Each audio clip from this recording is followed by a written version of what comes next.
Ok. Bonsoir à tous. Je me nomme Sherkan. Donc, je suis censé de vous faire la session sur la gestion des risques. Donc, avant de commencer, on va faire un petit exercice. Donc, cet exercice est simple. Donc, pour ce faire, munissez-vous d'un crayon et d'une feuille. Donc, l'idée est simple. Notez sur cette feuille les 5 mots-clés qui vous viennent en tête quand vous pensez à la notion de gestion des risques. Donc, n'hésitez pas à appuyer sur le bouton pause pour faire cet petit exercice.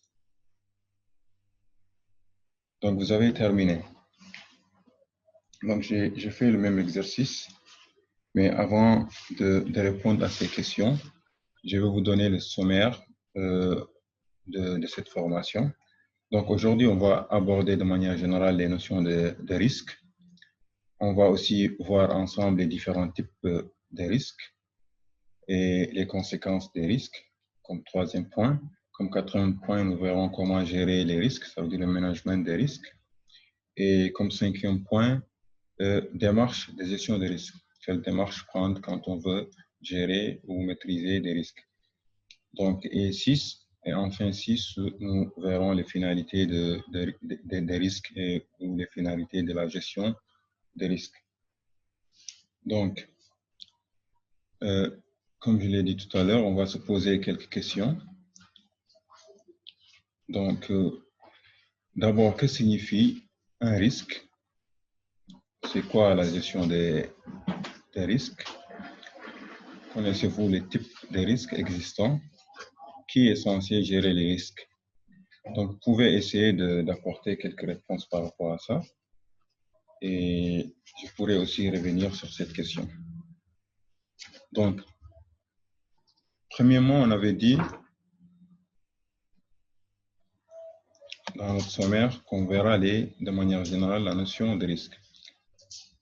Donc, le risque, dans ce cas, c'est quoi? C'est quoi un risque? Qu'appelle-t-on par un risque? Donc, un risque, c'est généralement un danger. C'est un danger éventuel, plus ou moins prévisible. Donc, c'est une situation ou un événement susceptible de se produire à tout moment. Donc, on ne peut pas prévoir quand est-ce que ce risque-là peut se produire. Le risque aussi peut avoir un impact positif ou négatif sur le projet ou sur même l'avenir de l'entreprise. Donc, on va prendre un exemple, par exemple. Quelqu'un, par exemple, qui veut se lancer, par exemple, dans l'agriculture. Vous savez que l'agriculture, c'est un secteur et il y a des risques liés à ce secteur-là. Je vais prendre l'exemple de quelqu'un, par exemple, qui veut faire du maraîchage. Donc, les risques potentiels qui sont, par exemple, liés au maraîchage, par exemple, quelqu'un, il peut produire et avant la récolte, il y a, par exemple, une attaque, ça veut dire des ravageurs, ça veut dire des insectes viennent et attaquent, par exemple, les plantes. Et ça peut créer des maladies. Et si ça crée des maladies, ça aura un impact sur la production. C'est-à-dire à la fin, vous avez par exemple estimé de produire 1 tonne par exemple, et finalement vous vous retrouvez avec demi-tonnes ou quelque chose comme ça. Donc ça aussi, c'est des risques, par exemple, qu'on doit identifier avant même de se lancer, essayer de les maîtriser. Maintenant, comment? Avec des techniques. Et tout ça, on verra après comment gérer ces genres de risques-là. Donc ça, c'était juste un exemple. Ensuite, il y a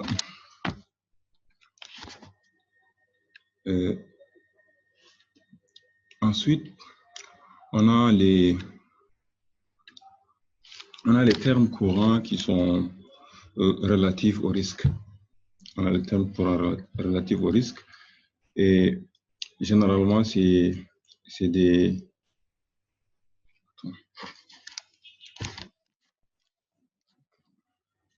Donc, on a les risques, on a aléas, on a des imprévus.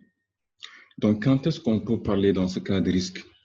Donc, on parle de risque quand, par exemple, on peut identifier, on peut évaluer ses conséquences. Donc, dans ce cas, on peut le considérer comme un risque. Maintenant, quand on ne peut pas, par exemple, l'identifier et qu'on ne peut pas l'évaluer, c'est-à-dire le mesurer, donc on le qualifie d'un aléa, c'est-à-dire c'est un risque dont on ne peut pas mesurer la probabilité de déclenchement. Mais on sait qu'il peut se produire dans le futur. Et il y a aussi les imprévus. Les imprévus aussi, c'est la même chose. Donc, c'est quelque chose peut-être qu'on n'avait pas identifié, qu'on n'avait pas évalué les conséquences. Donc, c'est un événement aussi non envisagé et non formalisé dans le référentiel. Alors, on a deuxièmement, on avait dit dans le sommaire, on allait parler des types de risques qui existent. Donc, il y a plusieurs risques. Donc, il y a plusieurs catégories de risques. Il y a des risques stratégiques. On verra un exemple par rapport aux risques stratégiques. Il y a des risques opérationnels, c'est-à-dire qui affectent la capacité d'une entreprise à produire.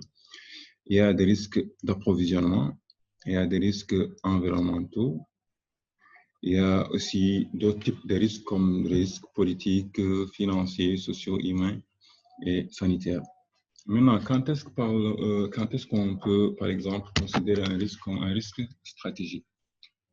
Par exemple, si on imaginait qu'une entreprise, par exemple, fasse un lancement d'un produit, ça veut dire une campagne de lancement d'un produit, et que cela ne réussit pas. Parce que généralement, avant de lancer une campagne, les entreprises ils font ce qu'on appelle une étude de marché, faire un ciblage, ils vont faire une catégorie, ils vont d'abord déterminer la catégorie du marché qu'ils veulent viser et tout. Maintenant, imaginez que par exemple cette étude par exemple se fasse mal et que le ciblage ne soit pas très bien fait. Ça peut impacter par exemple, ça peut être un risque pour cette entreprise. Par exemple, au moment où ils font le lancement de leur produit et que ce produit-là, par exemple, à la fin, les clients ne viennent pas chercher ce produit. Donc, on peut considérer ça comme, par exemple, ça peut créer plutôt des pertes pour cette entreprise. Donc, ce qui fait que, dans ce cas, ces genres de risques-là, il faut déjà les amortir, c'est-à-dire que l'entreprise doit d'abord identifier ces genres de problèmes-là. Il faut qu'il sache qu'il doit bien faire son ciblage, bien atteindre ses cibles, ce qui fait que quand il fera son campagne de lancement de produits ou de services, il est sûr d'atteindre ses cibles. Il y a aussi ce qu'on appelle les risques opérationnels. Un risque opérationnel peut, par exemple, on peut prendre l'exemple comme une entreprise, par exemple, qui a une entreprise industrielle, qui a, par exemple, un équipement, par exemple, qui est déjà amorti. Amorti, ça veut dire que qui ne lui permet pas de produire assez. Ça veut dire donc ça, c'est un exemple.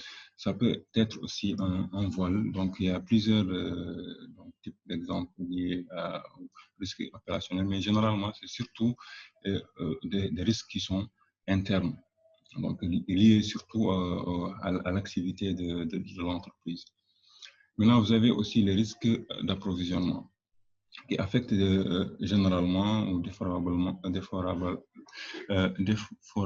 les flux internes de l'entreprise. Donc ça aussi, l'exemple, je peux prendre, par exemple, vous avez une entreprise et votre fournisseur, par exemple, il est à l'extérieur. Et imaginez que quand vous faites une commande, il vous donne un délai. Ça veut dire, il vous dit que par exemple, le délai fournisseur, je vous donne 90 jours. Donc, qu'est-ce que vous faites? Donc, vous avez 90 jours pour vendre et pour supporter les coûts et avoir des bénéfices et pouvoir rembourser. Ça veut dire que si vous n'arrivez pas à le faire, le flux va se couper. Ça veut dire que vous ne pourrez plus faire une autre commande parce que votre fournisseur attend que vous lui payiez d'abord pour vous envoyer d'autres produits. Donc ça aussi, c'est ça qu'on appelle plutôt un risque d'approvisionnement. Il y a aussi des risques qui sont environnementaux, comme je l'ai dit, qui affectent l'environnement interne ou externe de l'entreprise. Ça peut être un changement climatique ou un changement, par exemple, juridique. Donc, voilà, des lois ou quelque chose comme ça et qui affectent l'entreprise. Il y a aussi d'autres risques, comme je l'ai dit, il y a le risque politique. Par exemple, risque politique, ça veut dire vous êtes dans un pays qui n'est pas stable, par exemple, c'est risqué, par exemple, d'investir, ou même, par exemple, un investisseur, par exemple, ne va jamais investir dans un pays où il y a beaucoup de coups d'État, où il y a beaucoup de, voilà quoi, ces genres d'instabilité ou de crises post-électorales, parce qu'ils savent que leurs biens ne sont pas sécurisés. Donc ça, on peut considérer ces genres de risques-là comme risques politiques. Il y a aussi des risques financiers. Risques financiers, ça veut dire, par exemple, on vous finance, la manière dont vous financez votre activité, au lieu, par exemple, de vous financer avec un taux, de demander un financement avec un taux fixe, vous demandez, par exemple, un financement avec un taux variable. Ça veut dire, au moment où vous payez, vous ne maîtrisez pas les flux. Vous ne savez pas, par exemple, cette année, si le taux va augmenter ou ne va pas augmenter. Ça veut dire que vous ne maîtrisez pas, quoi, parce que c'est un risque, c'est un taux qui est lié au marché. Ça dépend de l'offre et de la demande. Ça veut dire que tantôt, ça peut baisser. Si ça baisse, vous en profitez. Et si ça augmente, vous perdez. Donc, autant, par exemple, maîtriser, par exemple, ce risque-là en faisant comment? En essayant, par exemple, de faire une demande, par exemple, de taux fixe qui n'est pas flexible et qui est fixe. Et vous êtes sûr que chaque année, c'est le même taux que vous allez rembourser, par exemple, à votre banquier. Ensuite, troisièmement, nous verrons, par exemple, les impacts, ça veut dire les conséquences des risques. Et les conséquences des risques peuvent augmenter en fonction des paramètres suivants ou des critères suivants. Donc, on a comme premier paramètre ou comme premier critère qui, qui augmente, par exemple, les conséquences des risques. C'est la centralisation, par exemple, de la prise de décision. Ça veut dire, imaginez qu'une entreprise où il n'y a pas une décentralisation, par exemple, de la prise de décision. Ça veut dire que c'est une seule personne qui prend la décision. Vous voyez, donc ça peut aussi être un facteur qui peut causer, par exemple, qui augmente en fait les conséquences des risques. Donc, vous avez aussi la taille aussi du projet ou du budget alloué au projet. Vous avez aussi le nombre des parties prenantes. Donc, maintenant, les conséquences, généralement, sur l'entreprise, ça peut être un abandon du projet. Ça veut dire que l'entreprise décide de déposer le bilan. Ça veut dire qu'elle ne peut plus, en fait, être opérationnel ou produire. Donc, ça peut aussi avoir comme conséquence, les risques peuvent avoir comme conséquence, par exemple, perte des clients. Ça peut aussi avoir comme impact comme perte des parts de marché, comme l'exemple de l'agriculture que j'avais donné tout à l'heure, par exemple. Il n'a pas anticipé, par exemple, que les ravageurs attaqueront son champ et tout ça. Donc, ça peut lui faire perdre beaucoup de parts de marché, donc des investisseurs aussi, et sa crédibilité. Donc, ça peut être aussi un échec grave et coûteux pour l'entreprise. Ça peut être aussi cette conséquence. Donc, ça peut être aussi la dégradation ou remise en cause aussi des objectifs même de l'entreprise, ça veut dire le coût, les détails, les performances techniques de l'entreprise. Alors, donc ça veut dire que les performances techniques ou les délais, ça veut dire qu'une entreprise généralement travaille sur des délais. Les gens font des commandes chez vous et ils vous donnent par exemple des délais. Vous disent, moi, je veux qu'on me livre par exemple dans 5 jours. Si votre entreprise n'est pas capable de livrer, par exemple, à ces délais-là, ça veut dire que ça peut diminuer, par exemple, sa crédibilité ou même diminuer, lui faire perdre des clients. Donc, voilà. Donc, les clients, il faut savoir aussi qu'ils sont exigeants et ils sont même au cœur même de tout ce qui est gestion de risque parce qu'on veut satisfaire voilà, les besoins des clients et les livrer à temps. Donc maintenant, on a vu les typologies des risques. On a vu qu'il y avait plusieurs types de risques. Ça dépend aussi des secteurs, des secteurs sur lesquels vous évoluez. Donc maintenant, comment est-ce qu'on peut, dans ce cas, gérer les risques? Ça veut dire le management des risques. L'utilité aussi, mais l'utilité aussi de gérer les risques. Donc, dans un premier temps, les risques, comme je l'ai dit au départ, il faut les identifier. Il faut les identifier et savoir sur quelle catégorie de risques vous êtes et utiliser une méthode plus efficace pour gérer et maîtriser ce risque.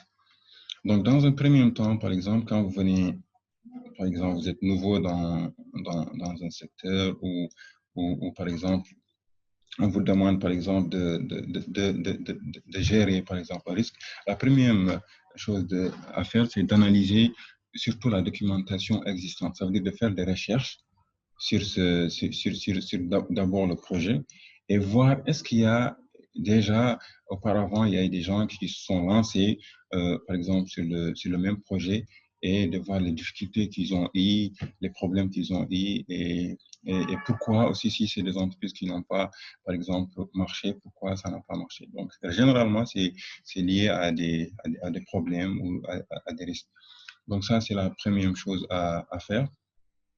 Deuxièmement, vous faites une consultation de base de données des risques rencontrés lors de projets antérieurs, similaires. Donc, je l'ai dit.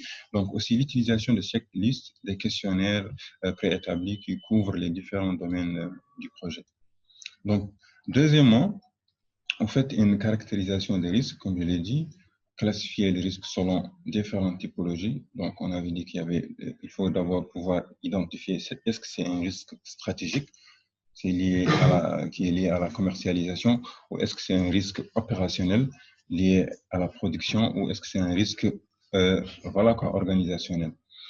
Donc, après avoir fait cette étape, vous faites une évaluation de la probabilité d'apparition de chaque risque recensé. Ça veut dire, après avoir recensé les risques, vous évaluez aussi la probabilité d'apparition de chaque risque recensé. Ça veut dire à quelle période ce risque-là peut se présenter. Ça veut dire que, donc, il y a une probabilité, ça veut dire qu'il y a une possibilité que ce risque ne se produise pas. C'est comme, par exemple, l'exemple donné au départ. Par exemple, le gars qui a le champ, par exemple, il peut bel et bien produire sans problème, sans qu'il y ait une attaque ou quelque chose comme ça. Dans ce cas, le risque ne s'est pas présenté, mais il est possible que le risque se présente. Maintenant, si le risque se présente, dans ce cas, qu'est-ce qu'il faut faire? Donc ça aussi, on le verra à la fin de la formation. Donc ensuite, on a dit classification des risques, ensuite évaluer la probabilité de l'apparition, et enfin, pour finalement les évaluer et les hiérarchiser. Ça veut dire de prendre le plus grand risque au plus petit risque. Donc, il faut savoir aussi que le risque, aussi pour le gérer, il faut dégager des moyens. Donc, il y a généralement ce qui est prioritaire. Donc, les prioritaires, ce sont les risques les plus grands risques de l'entreprise. Ça veut dire que ce qui peut être faire, par exemple, perdre beaucoup d'argent à l'entreprise, c'est par ce risque-là qu'il va commencer à maîtriser ou à éliminer. Maintenant, troisièmement, c'est le suivi et contrôle des risques. Donc, on avait dit pour la démarche de gestion des risques, c'est identification, je vais faire un rappel, identification des risques, caractérisation des risques et enfin, suivi et contrôle des risques. Maintenant, le suivi et contrôle des risques consiste à faire quoi? Il consiste juste à faire le portefeuille des risques potentiels et doit être aussi réajusté en fonction des nouvelles informations requises. Ça veut dire que celui qui gère les risques ou les gestionnaires de risques dans l'entreprise, il doit tout le temps faire la mise à jour des risques, voir est-ce qu'il y a d'autres risques potentiels qui existent, que peut-être qu'ils n'avaient pas recensés. Donc, procéder aussi périodiquement au suivi et contrôle des risques encourus. Ok, ça veut dire que les risques qu'on a déjà recensés, il faut qu'on continue de suivre ces risques-là. Donc, réévaluer aussi le degré d'impact et contrôle les actions prévues pour leur maîtrise. D'accord. Donc, un autre exemple aussi de risque, par exemple, au niveau des banques. Généralement, les banques, ils sont confrontés à un risque de non-remboursement de crédit. Donc, ça, c'est l'exemple de banque. Une banque peut emprunter de l'argent à quelqu'un, mais il est confronté à ce qu'on appelle le non-remboursement. C'est pour cela, généralement, pour amortir ces risques-là, ils demandent souvent des garanties et ce genre de choses. Mais n'empêche, il peut y avoir, par exemple, des cas où les clients n'arrivent pas à respecter ces engagements. Maintenant, qu'est-ce que la banque fait? La banque fait un classement des non-paiements, ça veut dire de non-payés plutôt. Ça veut dire qu'il va prendre une liste où il va recenser, par exemple, pendant le mois ou une échéance où des gens devraient, par exemple, faire donner un remboursement. Si ces gens-là, par exemple, n'ont pas, par exemple, pu ou n'ont pas arrivé à respecter cet engagement, il les recense comme des impayés et il va les suivre. Donc, la gestion de risque permet, dans ce cas, de suivre en fait le risque et de pouvoir le contrôler. Donc, sixièmement et enfin, on va parler des finalités des risques. Donc, une fois qu'une stratégie efficace est mise en place, le management des risques aura pour principale finalité d'apporter une meilleure des objectifs du projet, accroître aussi les chances de réussite du projet, améliorer la communication entre les membres du projet, avoir une meilleure connaissance de la situation du projet.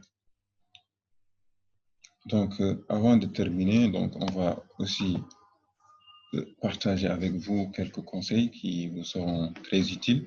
Donc, en prenant en compte l'imprévision des risques, il est nécessaire d'avoir une approche méthodologique adaptée à votre situation. Donc, il faut que l'approche que vous allez choisir ou l'approche que vous allez adapter, que vous allez, par exemple, prendre, il faut qu'il soit adapté à votre situation. Ça, c'est premièrement. Deuxièmement, au moment de l'identification des risques, il peut être utile de solliciter l'avis des experts, c'est-à-dire des gens qui s'y connaissent plus. Donc, ils vont vous donner beaucoup plus d'informations, des documentations, comme je l'ai dit dans la démarche.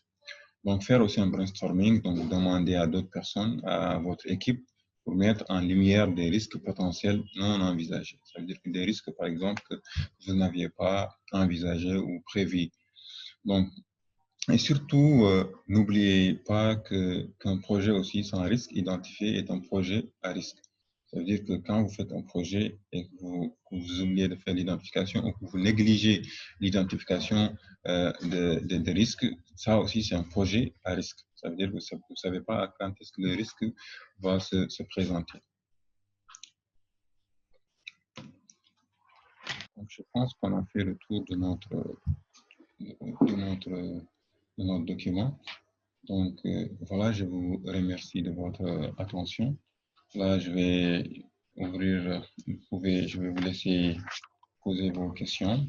Et aussi, au départ, je vais demander de me dire les mots clés qui vous viennent en tête. Donc, vous pouvez en parler, vous pouvez aussi poser des questions.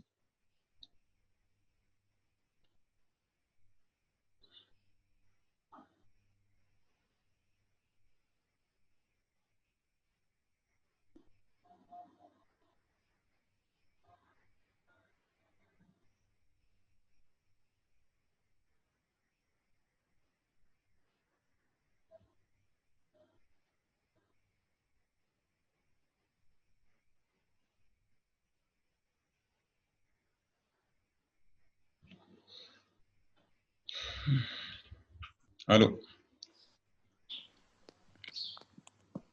Allô? Oui? Vous avez des questions?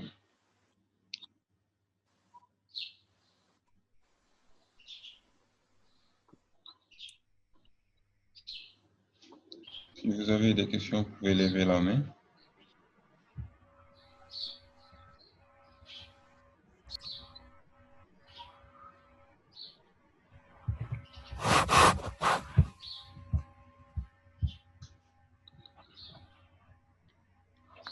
Donc, HP, Hawafal, Oumarba, Mima. Si vous avez des questions, donc je suis là pour répondre.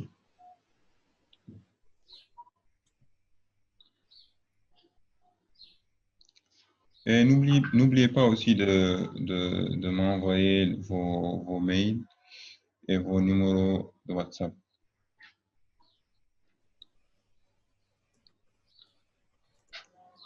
Vos mails et vos numéros de WhatsApp.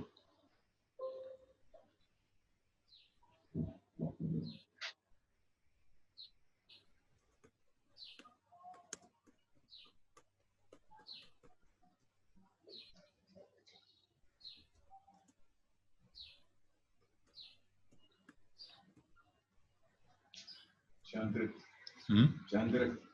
Direct.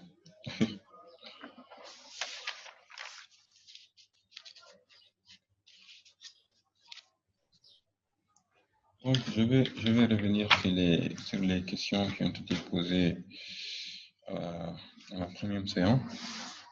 Donc, quelqu'un avait demandé qu'on lui apporte une réponse par rapport au risque financier.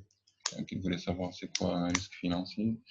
Donc, quelqu'un aussi avait posé une question sur la caractérisation des risques, comment le faire, les typologies des risques. Donc, je pense que tout ça, on l'a déjà vu. Et comment et quand on doit voilà, quoi, gérer un risque.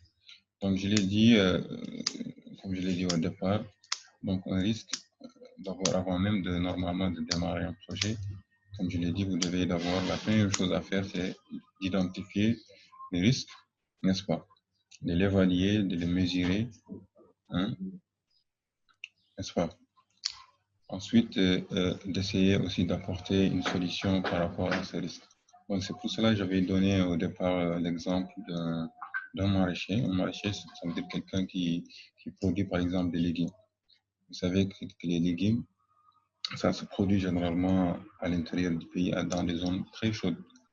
Ok, donc vous savez que la confrontation entre la chaleur et l'eau, ça crée beaucoup souvent des insectes et c'est favorable plutôt aux insectes et aux maladies. Imaginez que quelqu'un, par exemple, qui ne s'y connaît pas, il vient directement, il se lance. Donc, le risque auquel il est confronté, ce sont ces risques-là. Que des ravageurs attaquent son champ avant même la récolte et que, par exemple, la chaleur aussi puisse aussi avoir l'impact sur la production. Maintenant, comment est-ce qu'il peut, par exemple, comme l'avait posé votre camarade, comment est-ce qu'il peut, par exemple, maîtriser ces risques?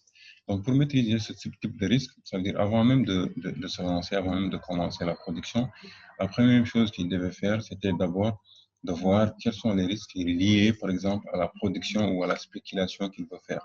Donc ça, c'est la première chose.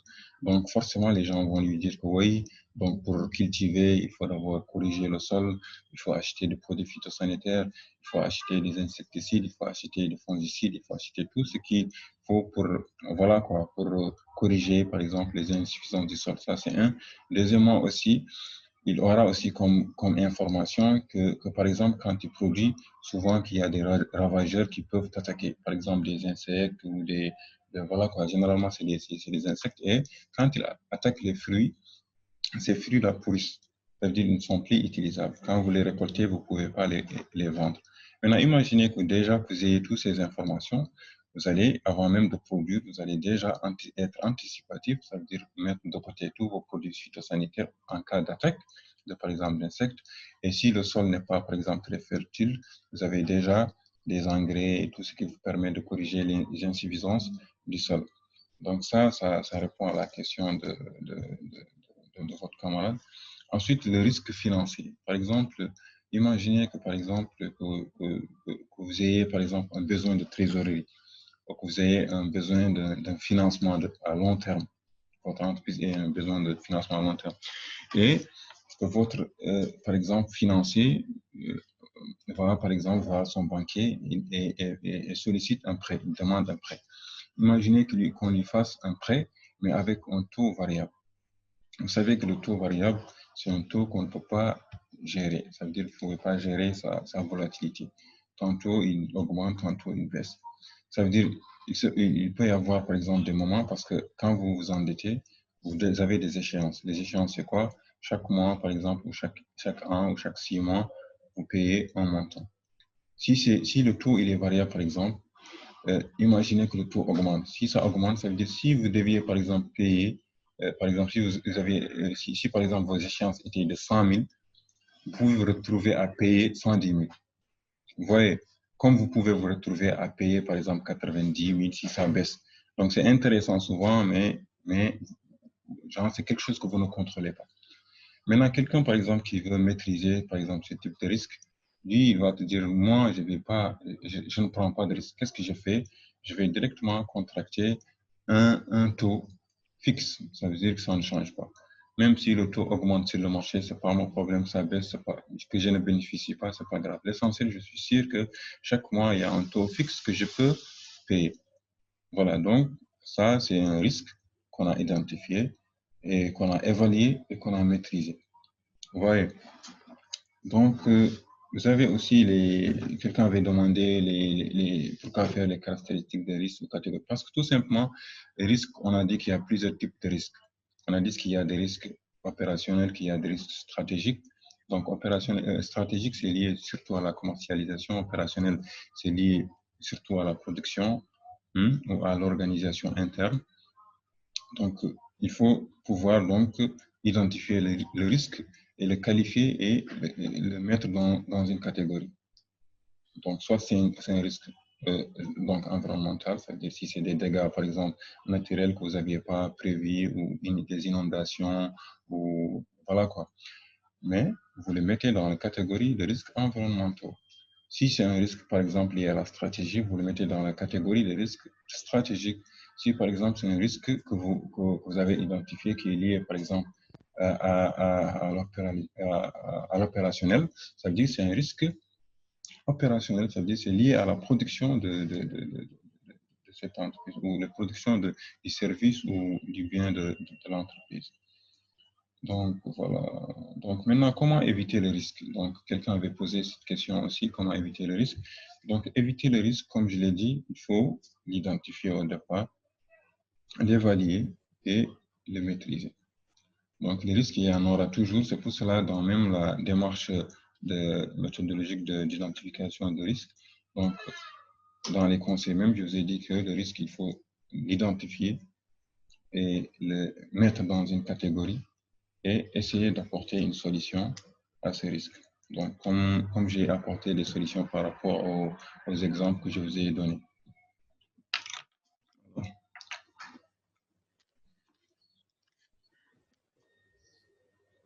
Ok, Omar Ba.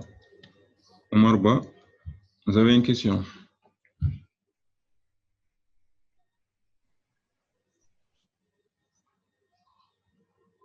Omar Ba, oui. Vous pouvez écrire, hein, si vous voulez. Vous pouvez écrire vos questions aussi, c'est pas grave. Je rappelle aussi que vous devez m'envoyer vos emails et vos numéros WhatsApp. Par quoi? Oui, Omar. Oui, j'ai une question. Si on lance un projet, il y a un risque qu'on ne peut pas éviter.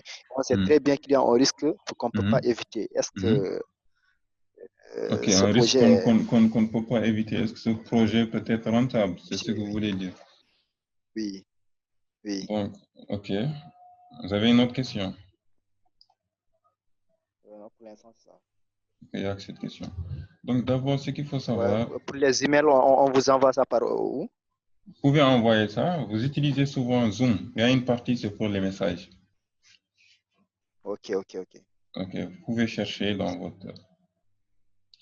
Ok, donc, d'abord, il n'y a pas un projet sans risque.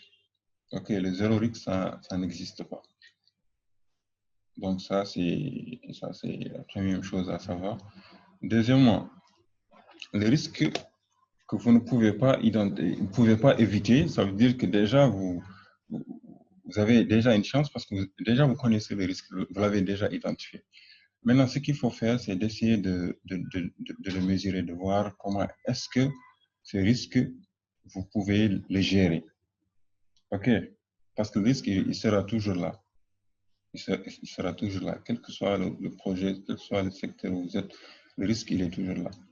Maintenant, le risque déjà que vous avez identifié, c'est déjà bien. Parce que ce risque-là, vous pouvez le suivre. C'est comme, par exemple, l'exemple que j'avais donné pour la banque, par exemple. Une personne peut se présenter, par exemple, pour un octroi pour une demande, par exemple, de crédit, et il vous donne toutes les garanties. Par exemple, il est salarié quelque part, tout est OK, mais cette personne peut être licenciée. Est-ce que vous pouvez gérer ça? Est-ce que vous pouvez, par exemple, savoir quand est-ce qu'il sera licencié ou quand est-ce qu'il aura des problèmes? Ça veut dire que c'est des choses que vous ne maîtrisez pas. Mais ce que vous pouvez maîtriser, c'est quoi? C'est quand, au moment où cette personne ne respecte plus, par exemple, les engagements, c'est de l'identifier et de l'isoler. Ça veut dire l'isoler, ça veut dire de le mettre, par exemple, si vous êtes dans une banque, de le mettre, par exemple, dans les impayés. Ça veut dire que cette personne ne respecte plus ses engagements. Peut-être c'est un autre département maintenant qui va suivre, par exemple, ce cas-là, pour que cette personne ensuite rembourse ou quelque chose comme ça. Maintenant, si je peux aussi apporter peut-être beaucoup plus de précision si vous me donnez, par exemple, les secteurs sur lesquels vous, par exemple, vous travaillez ou bien quel type de projet avez-vous. Peut-être on peut encore beaucoup plus, voilà quoi, approfondir là-dessus. Vous, votre projet porte sur quoi? Omar Ba.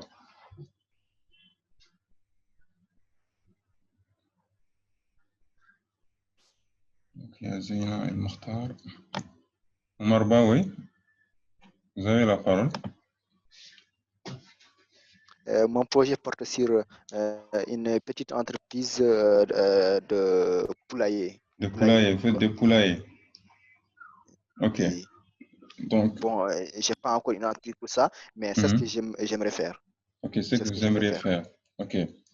Oui. Donc, pour les poulaillers, par exemple, donc vous, je peux comprendre, même en période, par exemple, du Covid, normalement, il y a un risque qui s'est présenté à vous, c'est le risque opérationnel.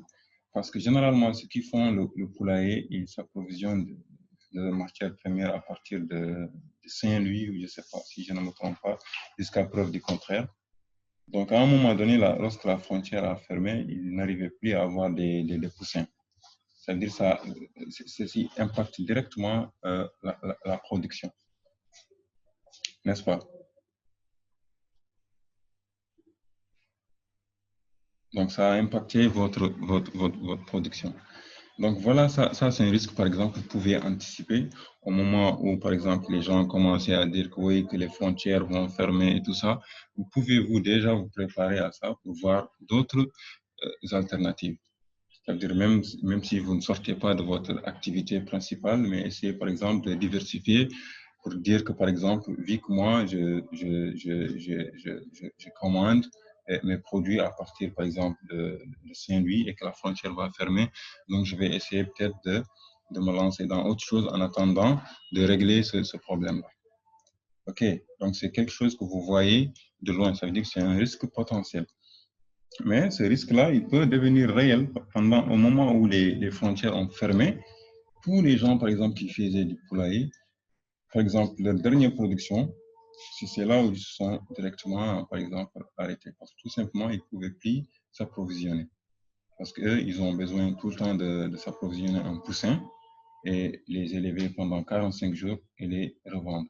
Maintenant, si la matière première n'existe plus, l'activité s'arrête, n'est-ce pas? Vous êtes d'accord?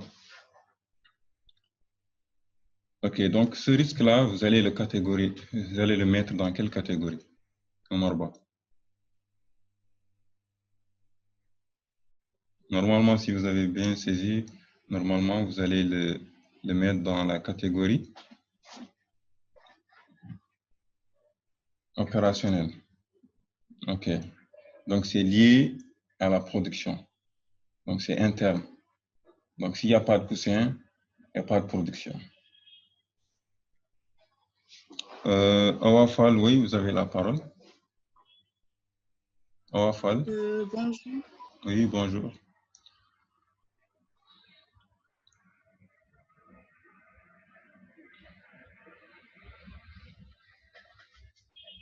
Awafal. La finalité de la gestion des risques. Ok, ok. Donc ça, c'est votre question, non? Oui. Ok. Vous avez une autre question? Non, c'est bon, juste celle-là. Ok, juste cette question, ok. N'oubliez pas de m'envoyer surtout vos numéros WhatsApp et vos mails, s'il vous plaît. J'ai déjà envoyé. Ok, donc ça marche. Donc, votre camarade Awafal,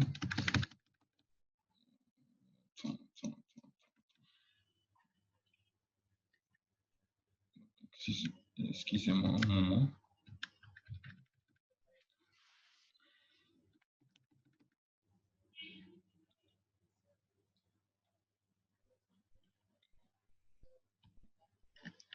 Ok. Donc, Awafal a posé une question. Elle demande en fait quelles sont les finalités en fait de gestion de risque. Donc, il faut savoir qu'une fois qu'une stratégie efficace est mise en place, donc le management de risque aura pour principale finalité, c'est d'apporter une meilleure détermination des objectifs du projet. Donc, ça permet aussi d'accroître les chances de réussite du projet. OK, donc ça améliore aussi la communication entre les membres du projet. Donc, une meilleure aussi connaissance de la situation du projet. Donc, voilà en gros les finalités des gestions de risque.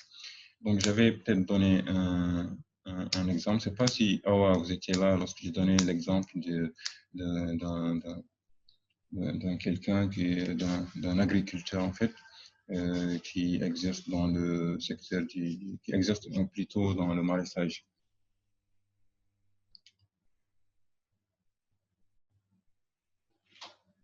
Le matin, j'étais là-bas, mais la connexion, elle buguait un peu. Ok, Internet n'est pas bonne, hein?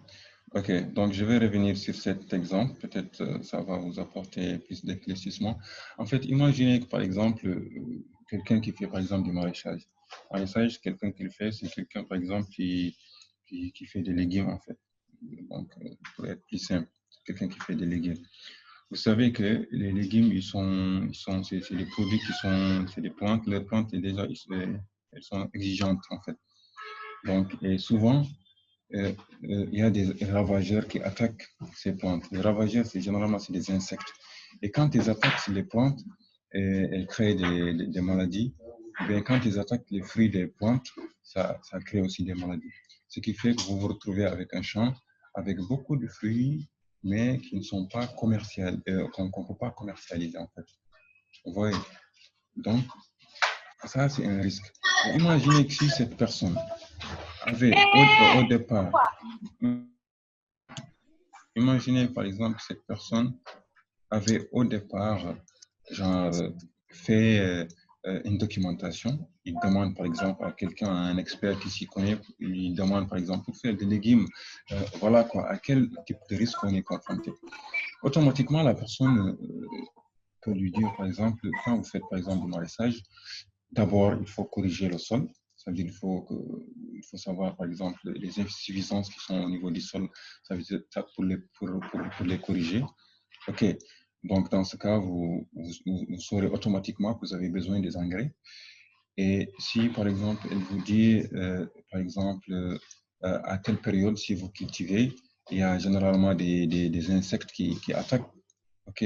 Quand il fait chaud, par exemple, généralement, quand vous faites des légumes en période chaude, donc généralement, il y a toujours des insectes qui attaquent. Maintenant, si vous avez déjà cette information, ça c'est un risque. Parce que s'ils attaquent, ça peut impacter la production. C'est-à-dire si vous deviez par exemple produire une tonne, vous allez vous retrouver par exemple avec une demi-tonne. Pourquoi?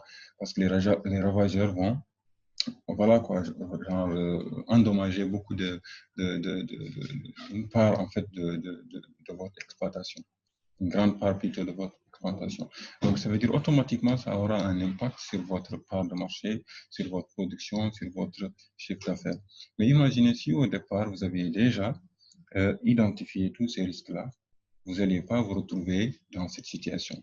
C'est pour cela, c'est carrément ça, en fait, la finalité en fait, de la gestion des risques, ça veut dire d'identifier le risque, l'évaluer et le maîtriser. Donc voilà.